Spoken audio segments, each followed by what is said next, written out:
if you don't get it, then get the out of Philly. Castellanos, high fly ball, way back. In from this side, who else?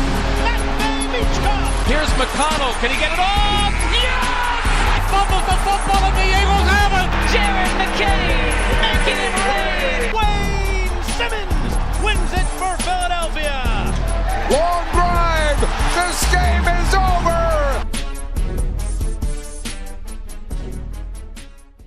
Welcome back to another episode of Philly Talk, and to listeners who,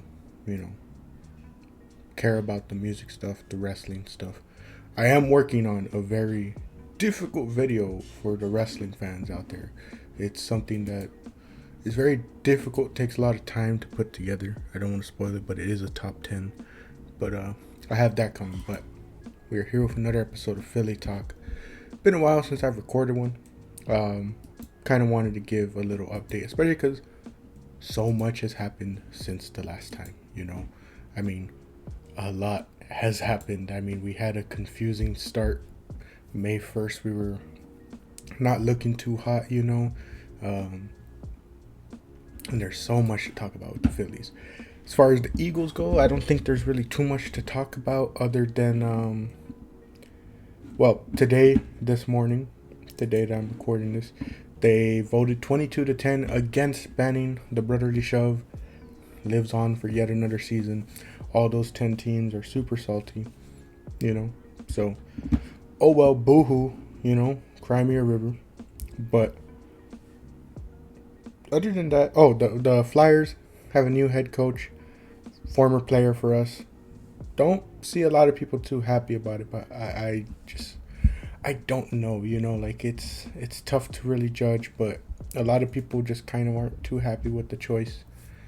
The Sixers got the 3rd overall draft pick, sadly missed out, but we keep our pick. OKC doesn't get it. And now we're kind of stuck trying to think, well, who do we pick in this draft and who's going to be available for us to pick at 3. But of course, the main topic for today is the Phillies. The Phillies, who, again, we were talking about, confusing start for them. Things aren't looking too hot. And now we are the second team in Major League Baseball to reach 30 wins. We are the first team in the NL to reach 30 wins. And we sit atop the NL and the NL East now, 1.5 games above the Mets, 30-18. Man, what a turnaround, it's kind of funny to think about, but man, they've had quite the turnaround. And as my dad and I were talking yesterday, they've only lost 4 series on the season. They lost the Atlanta series, they lost both St. Louis series, and they lost the Mets series. Yeah, it was the Mets series that they lost, but every other series they've come out with a win, and still it's not like things have been the best, because first off, I have to mention we beat Arizona, beat them, pretty good series there, but like I said, it hasn't been all peaks, because it's like you have that first game against Cleveland May 9th where we lost 0-6, but then we came the next 2 games 7-1, 3-0, but we've definitely turned things around. Right now we're on a 5-game winning streak. We swept Pittsburgh, beat Colorado these past 2 games, got to face up against them again, and a lot of people have just kind of had good turnarounds. Schwarber hit 300 home runs and then hit another one yesterday. The man's just been insane this season. 1.9 WAR on the season. He has 45 hits. He has 4 doubles, 17 home runs, 37 RBIs. The man has stolen 4 bases this season, and he has 34 walks to 45 strikeouts, batting .257 with a .390 on base, .583 slugging, .973 OPS. Still one of the only players to have a really good OPS on this team. Everyone else kind of middle of the pack, kind of underperforming. It's really weird to see, because you see a lot of guys that are performing well, but their OPSs don't really reflect that. They're just kind of middle of the pack. Like guys like Bryson Stott and Trey Turner, who have been doing really well in the 1-2 spots for us. You wouldn't think that looking at, their stat sheet of, Bryson Stott, 265 batting average, 328 on base, 719 OPS, like 100 OPS plus, like it, not really reflecting that, but he's been doing pretty well on the season. 5 doubles, 4 home runs, 24 RBIs, 9 stolen bases, hasn't been caught stealing yet, 15 walks to 36 strikeouts. Trey Turner, I'm surprised to see, has been caught stealing 5 times, but you look at the rest of his stats, he's been doing pretty good as well. 9 doubles, 2 home runs. Him and Stott both have 2 triples, 17 RBIs for him, 10 stolen bases, 14 walks to 38 strikeouts, 305 batting average, 359 on base. Not really what you want to see, but he's been doing pretty well in one of those leadoff spots. And then everyone else, I mean, it's like they've been kind of doing well lately, but again, like, you look at a lot of their stats and it doesn't really reflect that, like, I mean, JT's over here still with a 2.28 batting average. Where's Bohm at? 2.64, not that bad. Kepler, 2.29. It's very weird to see, like, you feel they've been performing better, but of course a lot of them are still trying to up their stats from the struggles that they've been having. But other than Schwarber, I mean, Harper's been doing pretty well ever since he got a haircut, which is funny that, like, that's what it took. 12 doubles, 7 home runs, 30 RBIs on the season. 272 batting average with a 381 on base, 836 OPS. He has 33 walks to 40 strikeouts. He's been, doing pretty well. Not the best, but he's been doing pretty well as of late. And then the biggest talking point for us, though, is pitching. Pitching has really been carrying us. Zach Wheeler, always consistent, always there for us. 2.67 ERA, 64 innings pitched. The man is just amazing. 0.891 whip. This man is amazing. Aaronola went on the IL because he's just been terrible. Really sucks to see. The man has been struggling a lot. Christopher Sanchez, 3.1 ERA, doing pretty well for himself. Not much to say about him. He's been doing pretty well. Rangers come back, and though he had that first sort of shaky start, let me see. Let me pull it up because his first start was May 4th against Arizona. Let up 7 earned runs. He didn't look the greatest, but then he came back with 7 shutout innings, did not allow any runs, only 3 hits, 1 walk. Pretty great stuff. And then followed it up with Pittsburgh. Let up 3 earned runs, but went 7 again. 6 strikeouts. Guy looked amazing. He's looking like he's coming back really well. And then Taijuan Walker has been doing pretty well, surprisingly, especially in his bullpen appearances. He's been doing pretty well for us, There was a game where he got the save. Where is it? Hold on, I'm trying to see. Where is it? I know he got the save.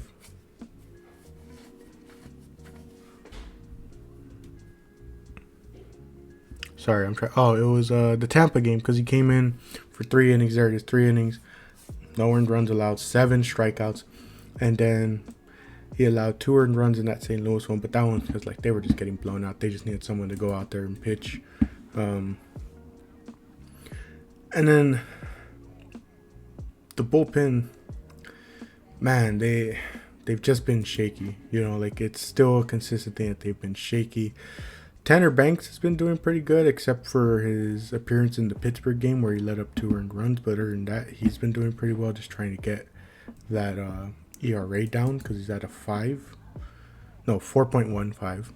Matt Strahm, 2.89. He's looked all right, nothing too crazy in some of his appearances, but, he's still been pretty good for us, getting a lot of holds, being a reliable hand. Ryan Kirkring has really struggled. I mean, the past 4 games, he hasn't allowed an earned run, but there was one where, he's been doing pretty well these last 5 games. He let up an earned run in the Tampa game when they won 8-4, but he's been kind of getting back on track, but he has been shaky a lot of times. Romano is the one that is the craziest one. He's come back and in his last 5 appearances has not allowed an earned run. 3 strikeouts in the game against Pittsburgh. 3 strikeouts in a game against St. Louis, 2 against Cleveland. He has just been on top of it and really getting back into form. Obviously, he didn't have a crazy good form to start with, but he's getting back to what we needed from him. Mick Abel got called up because Nola went on the IL, and the guy just shoved 6 innings, no earned runs allowed. I wanted them to go throw him out for a 7th inning, especially because you're not keeping the guy up. Just let him stay out there. He's only at 84 pitches. 6 innings, only allowed 5 hits, no earned runs, no walks, 9 strikeouts, tied the record for a rookie debut for the Phillies. Really excited for him and Painter when they come up. And I know a lot of people are like, there's no room in this rotation. But it's like, they don't have to be in the rotation.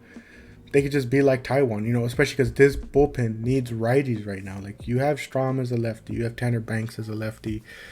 Kurt Green's been shaky for your righties. You're still waiting to see if this Romano getting back into form is really good, But it's like, you can't really rely on your other righties like Jose Ruiz, Carlos Hernandez, and Joe Ross, You can't really rely on these guys. You need better.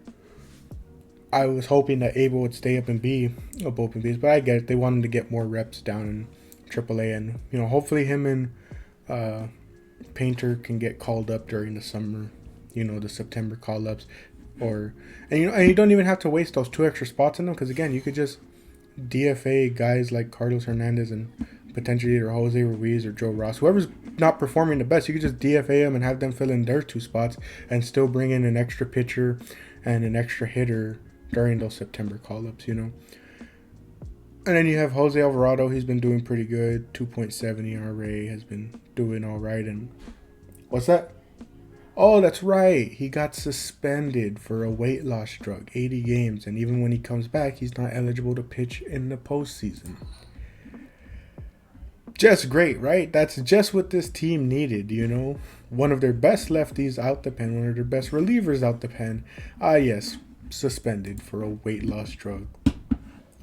I don't get it, I know people are like, oh, a doctor prescribed it to him. Why is no one checking in first with the league? Why is no one checking in with the team, the league, to be like, hey, they're prescribing me this. Is this fine for me to take? I don't get it, man. I don't get it.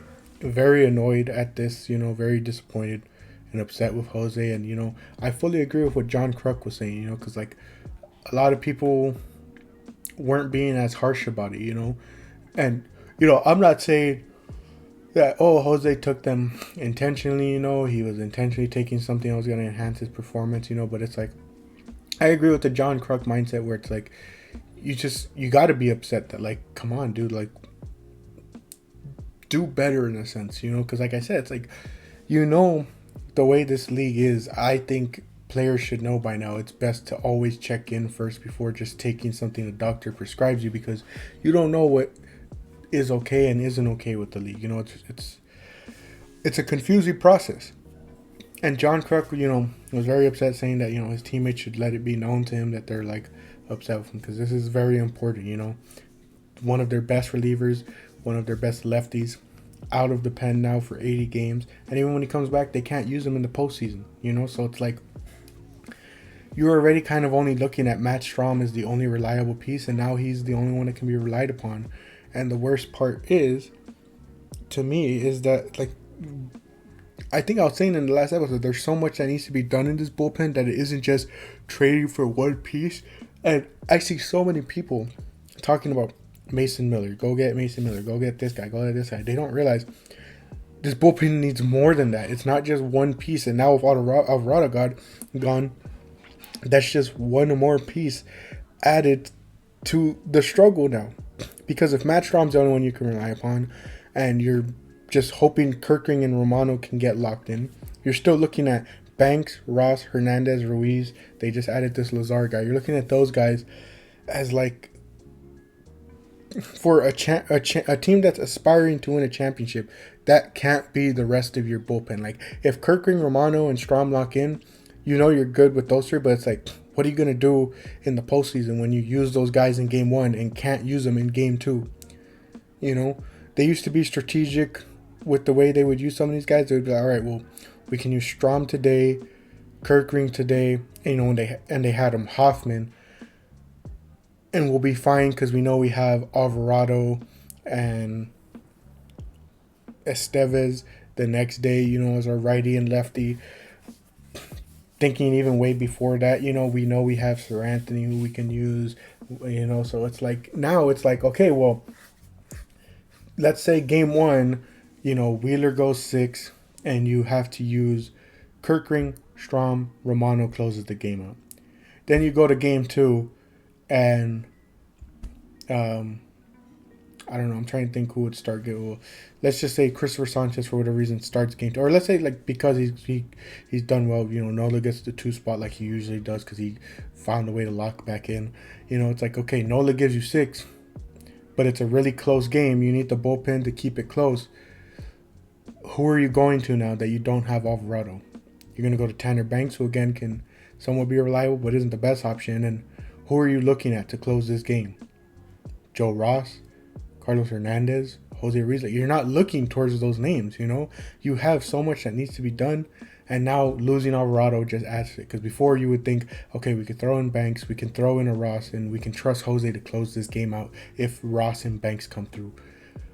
But you don't want to bank on 4 guys having to come through for you when your other 3 options aren't, you know. And I'm not saying they have to go trade for elite bullpen pieces, you know, that are on the same level as Alvarado and Strom and Kirkland and Romano when they're doing their best, but it's like they went with these guys,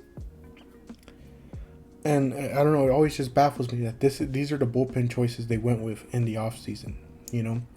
And like I said, Taiwan has been looking good out of it, so you know you have a righty there. So maybe righty isn't a complete issue if, you know, Taiwan's doing well, Kirking locks back in, Romano continues the way he's been playing and gets, you know, back to that level that he was before. You're looking at it, and then again, like I was saying, maybe they add Mick Abel to the pen for the September call-ups and even find a way to fit him on the postseason roster. Okay, well, maybe you're not too concerned about righties then, but now with Alvarado gone, now you have to worry about lefties because you have Strom, you have Banks, but who else are you going to go to? Because Alvarado was one of your best lefties right next to Strom. Well, now you got to look. I don't think they have really anyone in the farm system that you really want to call up, any lefties especially. So now you're having to look at the trade market and what lefties are going to be available. And maybe you still want to bulk it up, so what righties are available. You're now stuck having to make all these different trades for bullpen pieces. And it's like, do you want to sell the farm for bullpen pieces? You know? It makes sense to sell the farm for, you know, offensive players who can play for you every day and affect the outcome every day, but trading for a bullpen guy who makes an appearance every other day, every other 2 days, you know, like, doesn't seem logical, you know. And I bring it up because so many people are like, Mason Miller, go out and trade this and this for Mason Miller, and it's like, I'm not trading some of our best prospects for Mason Miller. I know prospects, you never know how they're going to pan out, but like, I don't want to trade a bunch of, you know, top end prospects for relievers. You know, like, that's not what I would make that trade for. I would do it for an offensive player, you know. But, yeah, that bullpen, it just worries me, man. It worries me. But, you know, we're doing pretty good now. We're top the NL and the NL East. I hope they can continue this. Their schedule from here on out, who are they playing with? They got the A's. At the A's. That should be fun to watch because, Kyle Schwarber playing in that ballpark should be fun to watch. Bryce Harper playing in that ballpark should be fun to watch. Then we got Atlanta for 3 games and then Milwaukee. Pretty interesting stuff. But that's not the end of this video, though, because I got to spend a couple minutes talking about the one guy I haven't brought up.